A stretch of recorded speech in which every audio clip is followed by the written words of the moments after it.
Jēkabpils novada pašvaldība regulāri organizē sanāksmes pagastos ar mērķi atbildēt uz iedzīvotāju jautājumiem un informēt par aktualitātēm. Šonedēļ šāda tikšanās norisinājās Vīpas tautas namā, un uz pasākumu bija aicināti Vīpas, Mežāres un Ātašienes pagasti iedzīvotāji. Viens no apspriestajiem tematiem ir autoceļš Zīlāni-Galvānkalns. Ceļa segums ir sliktā stāvoklī, tādēļ autobraucēji jautā, kad tiks veikta autoceļa atjaunošana. Pašvaldībā skaidro, ka ceļu inženieri ir apsekojuši situāciju un aicinājuši uzņēmumu Latvijas valsts ceļi veikt kritiskāko vietu uzlabošanu. Tāpat vietvara sadarbojas ar vietējiem iedzīvotājiem. Esam vienojušies, kad kopīgi rakstīsim valsts ceļiem un satiksmes ministrijai.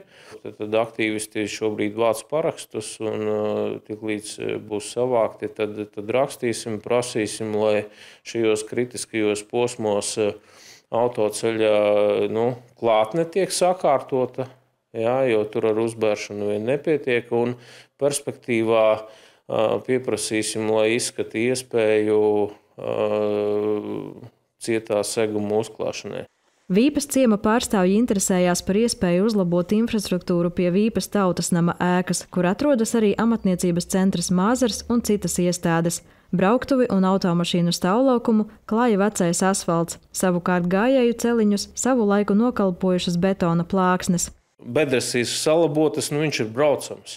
Intensitāte te nav tāda, ka te būtu problēma. Ja? Un, protams, tā norāde, kad šeit būtu jāpārbūvē ietves uz amatniecības centru Māzars un jāpiebūvē taciņa uz sporta laukumu, tam es pilnīgi piekrītu.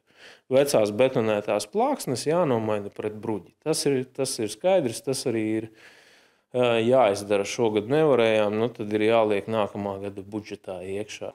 Pašvaldības šā gada budžetā iekļauto lielāko investīciju vidū nav nevienas ieceres, kas būtu paredzēta Vīpas pagasta teritorijā. Sanāksmes dalībnieki pauž neizpratni, kādēļ tā. Vietvarā skaidro, ka investīciju sadale pa pagastiem notiek izvērtējot iepriekšējos gados paveikto un to, cik steidzami nepieciešami uzlabojumi konkrētajā teritorijā.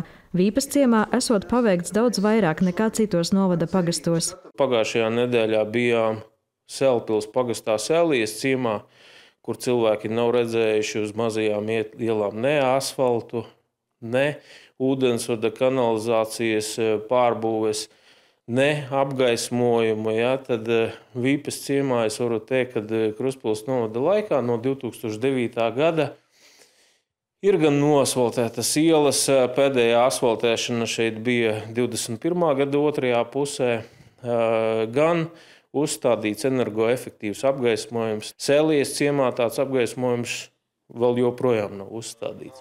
Sanāksmē tika pārunāti arī daudzi citi temati, piemēram, par skolēnu pārvadāšanu un bērnu dārzu atvaļinājumiem. Pagaidām vēl nav zināms, kur un kad tiks organizēta nākamā pašvaldības pārstāvju tikšanās ar iedzīvotājiem, bet interesanti aicināti sekot līdzi informācijai pašvaldības informatīvajos resursos un portālā Jēkabpils laiks. Sandra Pēgiļkalne, Kaspars Daņaļevičs, Vidusdaugavas televīzija.